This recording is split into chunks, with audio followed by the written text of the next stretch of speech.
What up, QC crew? King Day is in the mother building. Run it up was up. Your bitch gon' not know when was up. Run that shit, we had all the show. Say that shit for your camera. Warning. Everything said in this video and on this platform is strictly my opinion and all alleged. Here, we speak about hot topics on YouTube and other social media platforms for entertainment and conversational purposes only. Viewer discretion is advised. What it do? It is your homie King Day here in King's Corner, and I am back with another reaction video for you. And this one is a long one. You hear me? So, on TikTok, there's a creator by the name of Ressatessa. I hope that's how you say her name. She dropped like a 52, 53 part series about her life titled, Who the Fuck Did I Marry? And I am here to react to it. Now, if you have already tuned in and seen all 52, 53 parts of it, come on down to the comment section and join the conversation. Do not leave us right here. Don't leave us high and dry. Still support the channel. Comment down below and let's kiki about it. And if you have not seen it and I'm putting you on, apparently we are in for a wild ride. All right. So I ain't gonna hold you. I never do. If you with me like I with you, you know what to do. Hit that subscribe button, like, comment, share. We're gonna get straight into this video. Let's get it. Let go. All right, part 4. So we go to Home Depot, we go to Lowe's. I'm choosing all these appliances. He's taking pictures of the SKU number. We have representatives helping us, and he basically explains to them, hey, we're buying a house. We should be closing sometime in June. Can we order this stuff now? Can I put a hold on it? Like, what can we do? Because we're not ready for delivery. I stood there as the Home Depot rep said, we can hold it in our warehouse. Like, you can buy something and we can hold it. People do it all the time, especially with COVID. So I watched him pay. I want to say it was about it was either $350 or $500. I watched him pay a deposit on a whole new set of appliances for them, and they were going to hold it until we were ready for delivery. I watched this. So I was like, okay, good deal. Like, we got the appliances. Next, let's go to Rooms to Go and Ashley Furniture and find actual furniture. So we went all around Rooms to Go. We went to Ashley Furniture. We went to American Signature. And I saw all these things that I wanted. Again, he's taking pictures of it. He was like, I can go online and order it. I didn't think anything of it because, again, I just saw that we held the appliances. So I was like, okay, that's fine. So April turns into May. May 2020 comes. This is where things start to get a little interesting. May comes, and obviously we had not done inspection. And I'm asking him all the time, so what's the deal with the house? He was like, well, because of COVID, they're trying to get someone to do the inspection. But the guy that they had, it was always something. The guy they had caught COVID, so they're going to have to get somebody else. And he's like 15 houses backed up, so it'll be a while. So at this point in May, I know I look crazy. In this point in May of 2020, I started recording audio diaries. I don't know why. It was something just made me just start recording my thoughts in an audio diary, and I still have them. And I would save them by the date, and I would just start talking about what's on my mind. That's crazy. So I was like, hold on, that's crazy how your intuition would tell you, you need to start doing this, you need to start doing that, you need to start documenting this, you need to start writing down that. Wow. All the way back in the beginning. Didn't even know she was going to be where she at today. Didn't know what the outcome of the situation was going to be today. Way back. Whoo. I knew there was something. Something was nagging me like, But I kept pushing it out of my mind. I was like, you saw, this is what I reminded myself. You saw him pay for the appliances. You know the house is under contract. You know that he told you that he's the one who put the house under contract. Why would, like, I remember saying to myself, why would he lie about that? This is so easy to verify. Why would he lie about that? Have you caught him in any other lie? And at the time, the answer was no.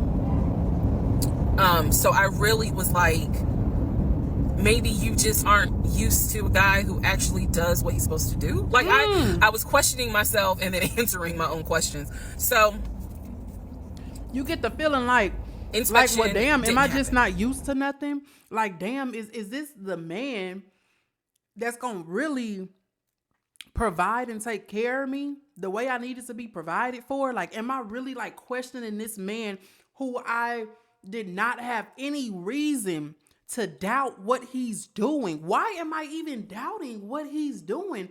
I have not caught him in any lies. Everything is verifiable. Am I being ungrateful? Am I just not used to nothing? What the hell is going on? Whew. That's crazy. We ain't even got deep into it yet. That's that's wild. Around mid-May, I found out I was pregnant. May 2020. When I found out I was pregnant, he was ecstatic and I was like, oh shit. The reason why I was oh shit is because, number one, I'm plus size. Number two, because of my age, I felt like it was probably gonna be a high risk pregnancy. And I wasn't married. And that nagged. I cannot tell y'all how much it nagged me. There was a lot of internal struggle in between. My family didn't even know that he had moved in at this point. I told them, that I was pregnant. Went to the doctor. Everything looked good. But again, because it was COVID, he couldn't go in with me into the actual room. So, doing any sort of ultrasound, doing the blood test, because my HCG levels were really high. So the doctor was like, hey, it might be twins. We don't know yet. You're still kind of early, along. They gave me a due date. The due date was January 26th of 2021. So, yeah. May, found out I was pregnant. So there was now more of a push into, we got to get a house. We got to get the fuck up out of here. I'm not having a baby in Riverdale. Okay, nothing against Riverdale, but I ain't having a baby in Riverdale. So we need to find out what's going on with this house. And so he was on top of it. He had an answer for everything. He was like, I'm gonna call and find out what's going on, blah blah blah. He then magically told me about a week later, oh, they're going to do inspection on the house like in 2 days. So I was just like, okay, keep in mind, I'm taking his word for it. I'm taking his word for all this. So he's like, they're going to do an inspection. Once we get the inspection report back, then we will know what we are going to be responsible for. What are we getting ourselves into? So, I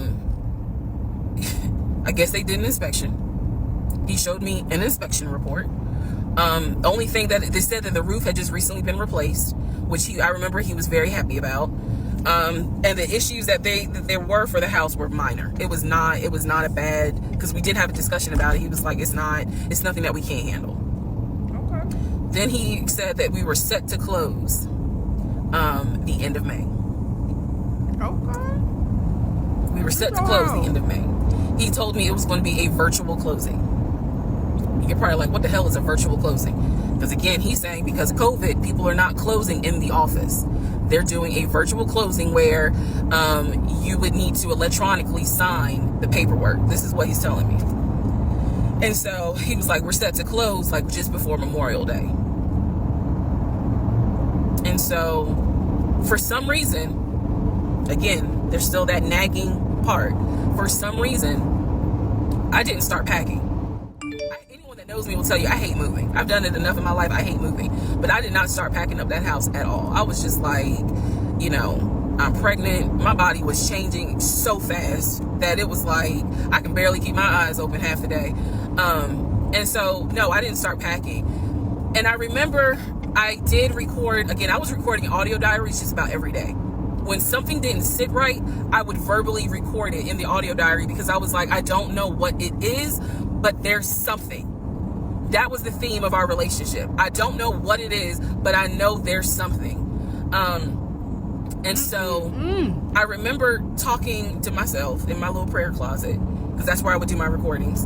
And I remember thinking, what if we don't get this house? Like, what if we don't get, what if he's lying? But again, there goes that thought process of, why would he lie about this? Like, who makes up that they're buying a house when in fact they're not? And then he's showing you all this paperwork. Like, come on, you can't be that jaded that you don't even believe what's in front of you. All right, so now we're going to go into part 5. Okay, part 5. Who the fuck did I marry? So I'm questioning all this stuff in my head out loud on my audio diaries, and then once again I'm like, but look at what he's giving you. Like, he's paying. It wasn't a question about money. It was just a question of, are we really about to move into this house? And keep in mind, he's paying all the household bills. He still is. So we were supposed to close before Memorial Day. We didn't. There was an excuse. There was always an excuse with him. Always an excuse. And I didn't know enough about the process to question stuff because I really wasn't involved the way I should have been. And it was giving me a lot of anxiety. So I'm pregnant with a lot of anxiety. And if I'm gonna be 100% honest with y'all, I was not expecting that I was probably going to have a healthy pregnancy because I was stressed. And what I was stressed about is I didn't know what was going on because I wasn't really involved the way that a normal relationship would be involved. Right. Just being honest. Letting them handle. So we did not close around, we moved now into June. This is now going into June. Around June 5th, I looked at the house again on realtor.com. So I don't know what made me do it other than, and I don't mean to sound super spiritual. I know that people are like, you know, you may or may not believe in God, but I'm telling you, I believe with all my heart, probably the Holy Spirit was like, look at that house on realtor.com. So I looked at the house on realtor.com. This was around June 5th. It showed that the house was off the market. And I remember being like, okay, wait, what does that mean? What does that mean? Because ex-husband is telling me we're about to close on the house. We're about to close. It's our house. We got furniture, da-da-da, da-da-da, da-da-da. He's also telling me that he's been in contact with the realtor, his friend, who was telling him, you know, this is what was happening next. Here's what's going on. So the guy that we initially worked with apparently is completely out of the picture. But again, I was not heavily involved. So I'm just like, let me look at the house. I see it's off market. What the fuck does off market mean? Like, now I'm really freaking out. So it shows the name of the real estate agent for the seller. I don't remember her name. I called her and I said, you know, I said, my husband and I, even though I wasn't married, my husband and I were looking at this house at 123 Main Street. And we really wanted to tour it, but now I'm showing it's off market. Is it not available? Or, you know, I pulled that card. She was like, oh, no, ma'am. The home closed yesterday. It closed June 4th. Again, there are certain dates I just remember. And I said, oh, it closed June 4th? I was like, really? You sure? And she said, yes, ma'am. She was like, my sellers sold the house. And I was like, oh, man, okay. Well, I said, my husband and I really wanted, you know, we love the pictures of it, and we're getting ready to start a family. So I would have loved to have been able to, have the opportunity to see it. I asked her something. I don't remember the specific question I asked her. And I know why I asked the question, because I was anticipating that my boyfriend at the time was going to have some sort of excuse. So I asked her something about the buyers. And I remember, and somehow, again, forgive me, I don't remember the question I asked her, but the answer was that it was an older white couple. Older white couple. Who got so the house? I get off the phone with her. I record an audio diary, and in the audio diary, I specifically say, okay, there is no house. He's going to have to get out of this lie somehow. Yeah. Because now I realize, at the very least, he was lying about him being the one who was under contract. I knew enough about that. So I was like, what, wow. how is he going to get out of this? Again, I've listened to the audio diary in 2024. I literally said in that audio diary, how is he going to get out of this lie? And I was trying to think of ways on how he's going to do it. And something said to me, because I say it on the audio diary, I said, he's going to say it's a bad deal. And he's going to say he wants to pull out. Y'all keep in mind, I am pregnant. So I had a decision to make. As ugly as this decision was, I made the decision, you're about to have a baby with this man. So what you gonna do? He's paying all the household bills. Okay, what you gonna do? Let him get out of the lie. And that's what I did. I purposely made the decision that I knew he was going to come back, and I knew he was going to give me some bullshit on why he couldn't buy the house, because he didn't know that I knew that house is already sold. The house is already sold. And this is the part where I said, I'll be honest, even though it's gonna make me look bad. It's okay. Because most women in their right mind would have been like, I'm out. And I didn't. I purposely made the decision that I knew he was going to come back, and I knew he was going to give me some bullshit on why he couldn't buy the house, because he didn't know that I knew that house is already sold. The house is already sold. And this is the part where I said, I'm gonna be honest, even though it's gonna make me look bad, because most women in their right mind would have been like, I'm out. And I didn't. What you do? So, sure enough, he came home. He didn't really say anything that day. The next day I asked him about the house, and he said, my friend, the realtor, he was like, I'm talking to him because something's going on with the interest rate. And when he said that, I felt so much relief, because I knew that I had been prepared for, he's gonna give you some bullshit. So when he said there's something with the interest rate, I said, you know what? If this is literally what I said, y'all. If the interest rate isn't good, then we shouldn't move there. We should probably let this house go. We should cancel whatever furniture we ordered, or appliances. Girl, he already and did let's just look for another house. I said I would like to be moved before the end of the year. I know she playing him because she knew he was gonna come with all the BS. But baby, he went off and put this on hold and put that on hold and did this and did that. And the moment he went off to work or went off to do whatever he do on a daily basis, he went right back and canceled it. Y'all wasn't gonna have that anyway. Again, I know what she doing. Proceed. Year, I said I really don't want to be 9 months pregnant moving into a house. I would like to be done with this before then. And the way I said it was so calm, and he was like, okay, he was like, I'm gonna call the realtor, and tell him I'm backing out of the house, and I'm gonna see if I can get my earnest money back. And I remember looking at him. I was standing in the kitchen. No fight. That's how you know. That man ain't say, hold up, baby, hold up. Let's give it some time. Let's see. We know he on BS. She know he on BS, okay? But I'm just saying, he wasn't even going to act like, maybe in a couple of days, be like, babe, what you said the other day, that made sense. It ain't working out. That man was like, all right, cool. I'm finna call and get it. I made it up out of this one. That's wild. That's wild. And I cocked my head to the side, and I said, okay, get your earnest money back, and let's find another house. I'm in a sustainability and impact investments course. What really drew me in was just... And so that's how that first house fell through. So, fast forward, I keep looking at this to see how much time I have, because they only give you 10 minutes. So this is part 5, part 6 is coming up. But subsequently, what ends up happening the next week, which is mid-June, I was at work. And I started cramping, started bleeding. And at this point, my doctor, I had just had an ultrasound.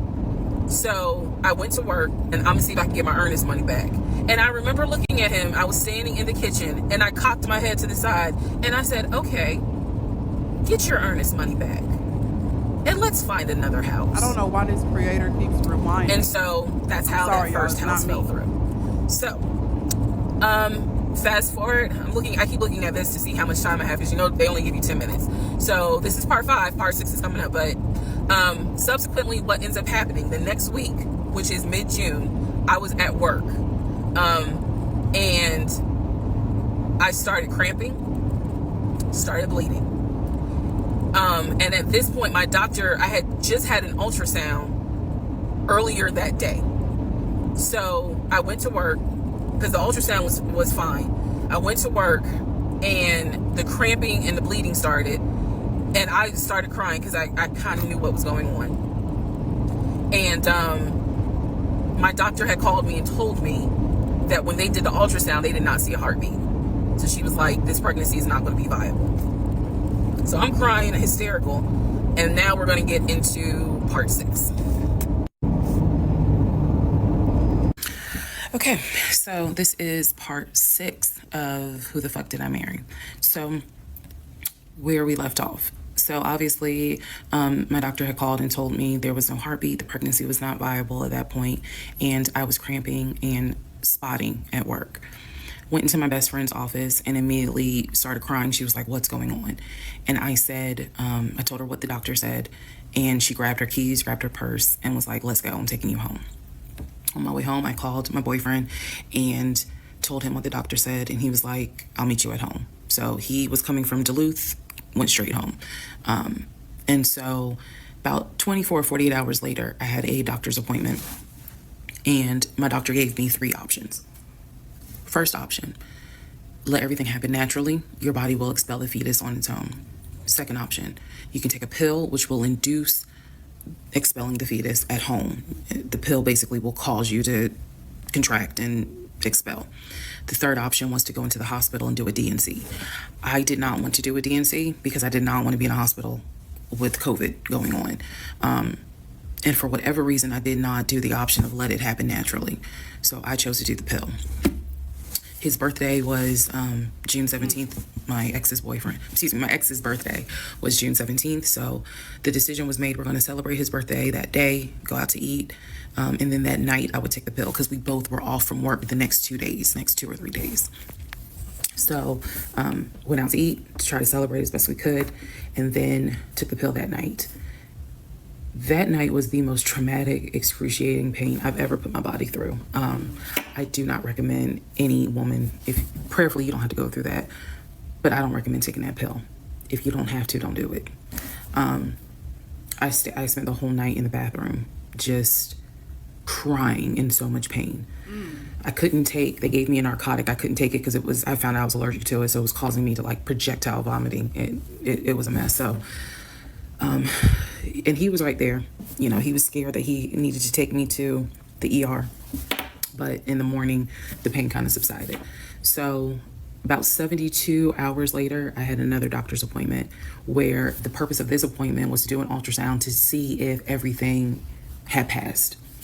Everything did not pass. So because of that, my doctor was like, we're going to have to do a D&C.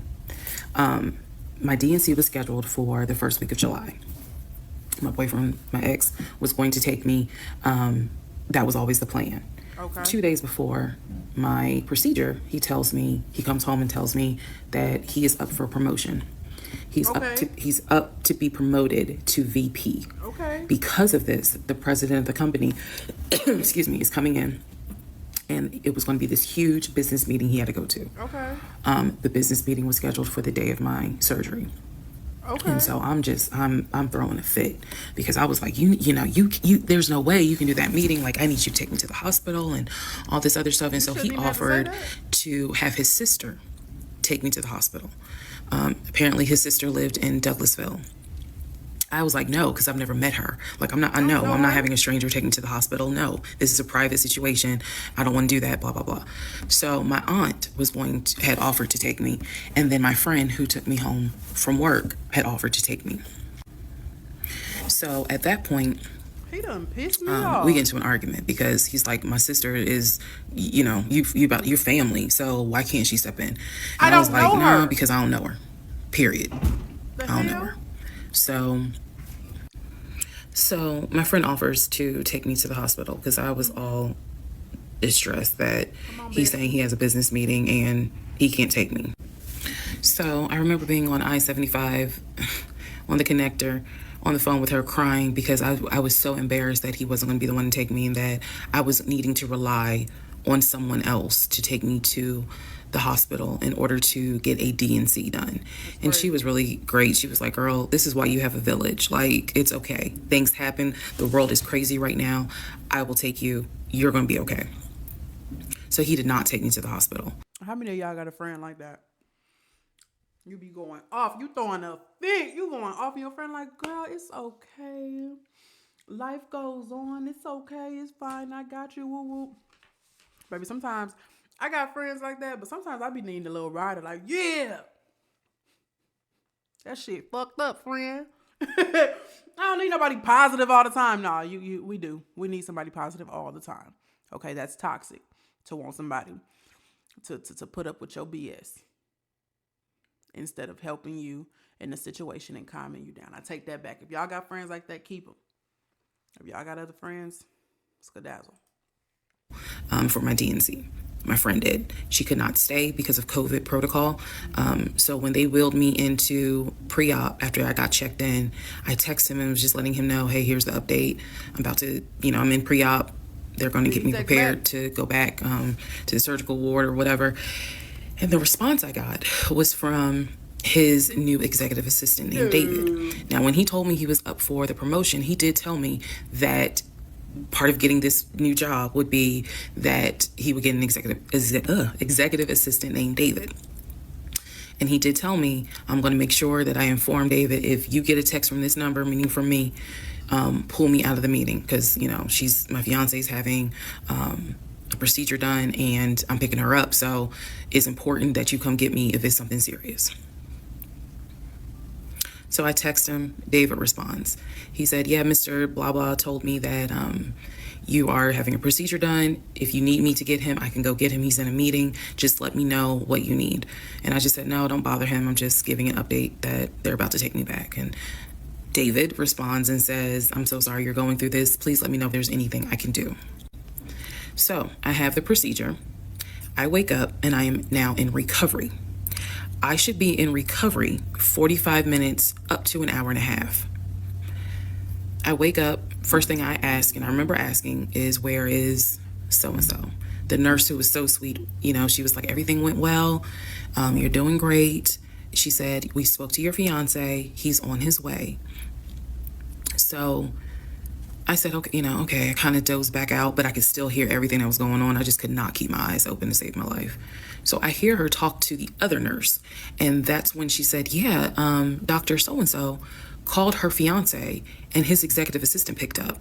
And the executive assistant said that he was in a business meeting and that, you could relate to him what you need to say and he'll tell the fiance.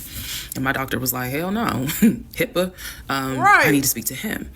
So apparently my fiance called the doctor back about 30 minutes later, and the doctor informed him she'll be ready to be discharged in about an hour. You can make your way and come pick her up. He said he was on his way. He was on his way from Duluth to Atlanta, which is not a huge distance, but the time of day, one thing about Atlanta, there's always traffic. So he should have been there within the hour. I should have only been in recovery an hour and a half. Let's go to the next part. Part 7, who the fuck did I marry? So I should have been in recovery at Northside Hospital for about at most an hour and a half. Subsequently, I ended up being in recovery between 3 to 3.5 hours. The nurses kept calling my ex, asking what's the status, because they were actually getting ready to do a shift change. So they kept calling, asking what's the status, like, where are you? I want to say that they called a total of 3 times and they spoke to him twice. So at this point, I knew that they were all like, where's her fiance? Like, what is going on? He said he was stuck in traffic, and so he was making his way there. He eventually did get to Northside Hospital, and they wheeled me down, because again, he couldn't come in just because of the protocols. So when I got in the car, and I'm in pain, but yet drugged up, couldn't keep my eyes open, I was just out of it. But I remember him calling my aunt and my mother and letting them know I picked her up, we're on the way home, let me get her settled, and then I'll give you guys an update. I remember that. What I did not know was that he had texted my aunt and my mom and asked them to not bother me for like a week. Like, just please don't reach out to her. Let her just rest. I am from New Jersey. I am from an African American family. You don't tell my black mama or my black aunt that, please don't bother her for a week. I didn't know this at the time, but I'm just interjecting. Not that it would be too much of a difference, but I can kind of see if it was maybe a friend. I don't know, a cousin who she don't even talk to on a regular that just popped up out of nowhere. But you gonna tell this girl mama and auntie? Huh? What? In what world is this man living in? Just because you ain't got no family, your family ain't in the mix right here, you can't tell my family. This is the same person that wanted his sister, who she does not know, by the way, to take her to the house. Boy, bye. Boy, bye. Projecting that part. I'm trying to stay in the timeline, but he did apparently do that, and my aunt was like, "I will fuck you up." Anyway, so go home. He waits on me hand and foot. I recover.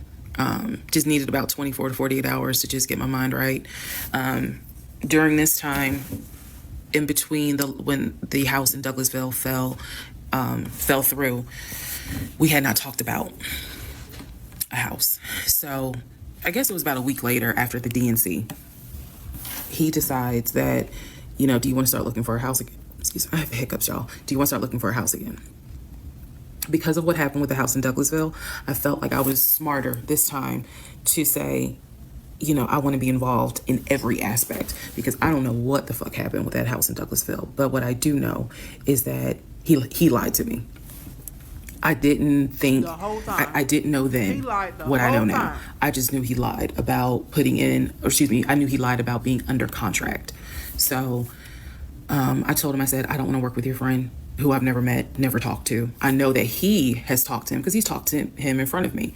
And I'm going to demonstrate on one of the videos how he used to do his phone calls. Don't worry, it's coming. So we found a new real estate agent. Really nice guy. His name was Scott. I am using his real name. Really nice guy. And we told him what the budget was. And Scott was like, okay, when you guys are ready, we can start looking at houses. Try to look for houses that are empty, because you can actually tour those. If it's a house where someone's already living in there, chances are it's going to have to be a virtual tour because of COVID. So I found a house that I absolutely, in total, we must have looked at about 15 houses. But I found a house in Smyrna that I absolutely loved. We toured the house. Everything about this house was perfect. The house was listed for $699,000. It was a brand new construction build. The only issue was that the basement was not finished, and he wanted the basement to be his man cave. Again, I went with him to tour this house. So this was already feeling very different than the situation in Douglasville, because we did not actually tour the Douglasville house. We only did a FaceTime virtual tour. This house in Smyrna, we toured. We toured this house more than once. And it was gorgeous, fucking gorgeous. So we talked about it. He said that he had the money. Again, the price was $699. He said he felt comfortable putting in an all cash offer. If you remember on the videos before, he told me he had money in his savings from when he played football. Mm-hmm. So when he said an all cash offer, even I knew, you got that kind of money? Like, where you can cut a cashier's check for $699,000? And he told me he did. He had money in savings from when he played football, and he was very comfortable paying all cash for this home. So the real estate agent, Scott, sent over the paperwork. The paperwork was sent in both of our names. It was sent to my email. That was another thing that I changed after Douglasville. Everything gets sent to me, and then I will be sure that he signs it. So he sent it to me. Okay. I looked over the offer. We were going to put in an all cash, full price offer with a request to have the basement finished. Also, we were requesting for the seller to give us an answer within 24 hours. We were requesting a quick closing. These are just some of the things I remember. I remember 24 hours, like I didn't want to wait on, y'all think about it. 24 hours, let us know if you're accepting the offer or not. And then also a quick closing because it was a new construction. So we didn't have to wait for the current tenant to move out. We didn't have to do that. So I watched in our bedroom as he pulled it up because it was a electronic document. He signed his name to the offer for $699,000 cash. He requested again, the seller let us know in 24 hours if they were accepting the offer. So we submitted the offer at around 6 p.m. We were requesting that by 6 p.m. the next day, they let us know if the offer was accepted or not. I watched him sign the offer. I sent the offer back to Scott from my email. All parties had signed. Scott texted us and said, I got it. I'm submitting it. I will let you know what they say. Let's go into part 7. Sorry. Let's go into part 8. Good grief, this is getting long. Okay, so I just want to clear up some things that I realize is kind of creating some confusion. So just allow this video to serve as a stop sign. Let's clarify. First of all, the story, background. He was born in Philly, raised in Philly, and moved to Augusta. Story is that he moved to Augusta for high school. After high school, he went to college at San Diego State. Enjoyed San Diego State, stayed in San Diego for quite a while. Got married out in California, had a house in California, played arena football out in California, but his family was back here in Augusta, Georgia. He still had a lot of family up in Philly, but for the most part, he had a sister in Augusta, he had a sister in Douglasville, he had a brother in Baltimore, he had another brother in Philly, and he had a brother in Nashville. So I just want to clarify that in terms of not the demographics, but the geography.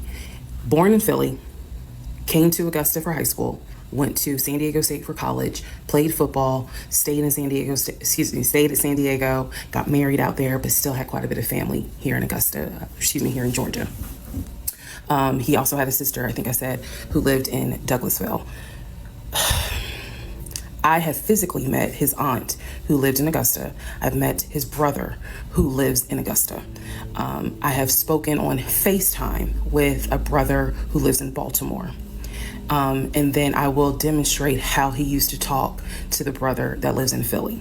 That's coming up. You haven't missed that. In terms of the proposal, you did not miss the story of the proposal. I simply didn't want to share it because it was embarrassing. Basically, he gave me 3 ring options. We went to a jeweler at the Mall of Georgia. I was wondering because she started saying fiance randomly, but I didn't know if it was one of those things because he had got his little promotion. He didn't want to sound like girlfriend, so he was just saying fiance. Yeah, I was wondering. Okay. He had me pick out 3 rings. I told him which one I liked the most because I knew it wasn't a romantic proposal at all. I knew which ring I liked the most. I told him which one. He basically said, when I'm ready, I'll give you the ring and I'll propose. Fast forward about, I guess it was summer because I was actually pregnant when the ring came. We were sitting at the dinner table. He took the ring box out of his pocket, slammed it on the dinner table, and I was like, what is this? He was like, open it. I opened it. Inside was the ring that I had wanted, that I had chosen at the jeweler. And he was like, all right, so this means that you're going to be my wife. I was pregnant. So, again, when I asked y'all to give me grace, it's because there are certain things that's just like, girl, what was you thinking? Trust. Hold the hell up.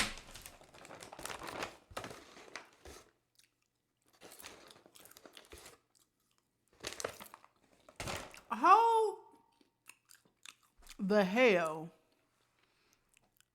up. Car broke down. He came and saved you. Time for another tire. No, tire messed up. Your car didn't break down. You had a flat. Not a flat. You had a blowout. He came and saved you. Needed a tire. He paid for it. Went to restaurant, hand in hand. Anything you ever want or need, you know he got. Bills are paid. Even gave you the option to pick your own ring so that you can be satisfied, and you know you don't have to. I'm gonna assume it's so that you will be satisfied. I'm gonna assume that it's not because he didn't want to take out time to figure out what you like and then pick a ring that he feels like you would really, really love, but because he wanted you to be comfortable in it. I'm just gonna assume that, right? You pick your ring, and he tells you when he's ready to propose, when the time comes to propose, he's going to present the ring. And one day he just slams it on the table.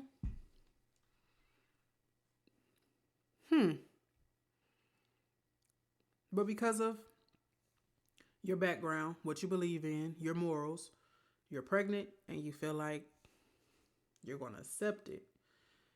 Because you don't want to be shacking up. You don't want to have a baby and you're not a wife.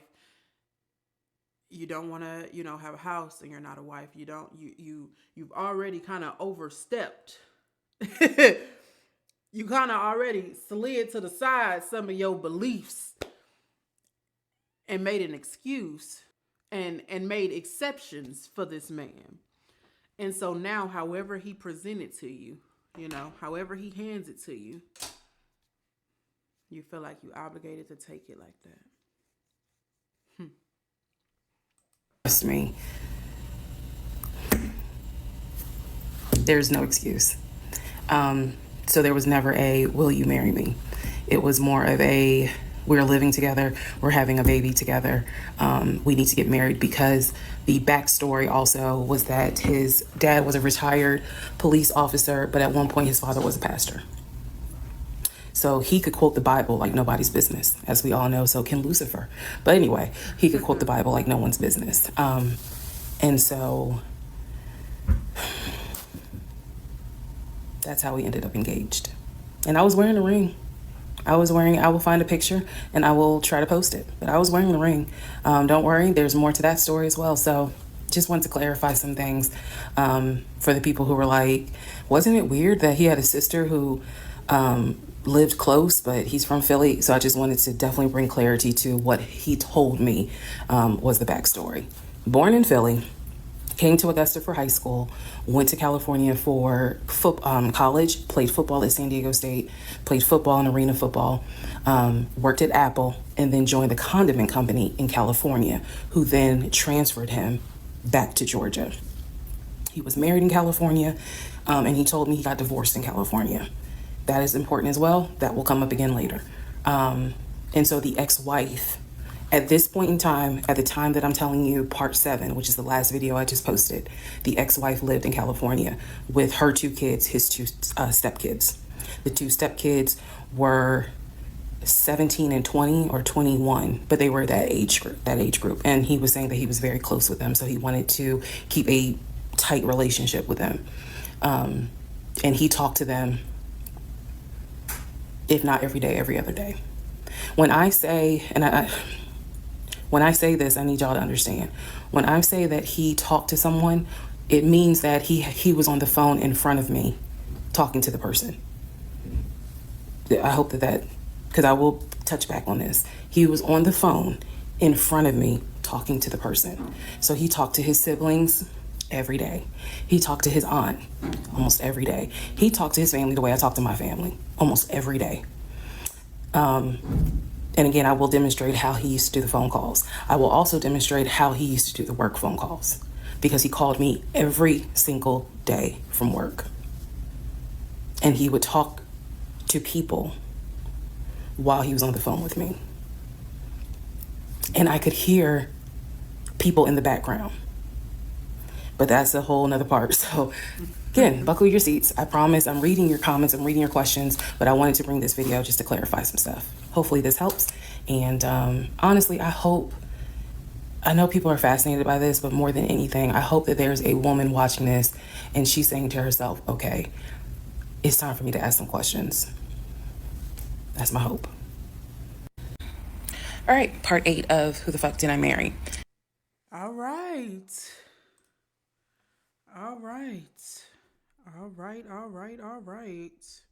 The time has come. We done knocked out, all the way up to part 7, 7.5-ish. If you want to get into part 8 with me, don't forget to like, comment, subscribe, share, because right now, King Day is out. Peace. The motherfucking building. Run it up, was up. Yeah, bitch, going, I know when was up. Run that shit, we had all the show. Say that shit for your camera.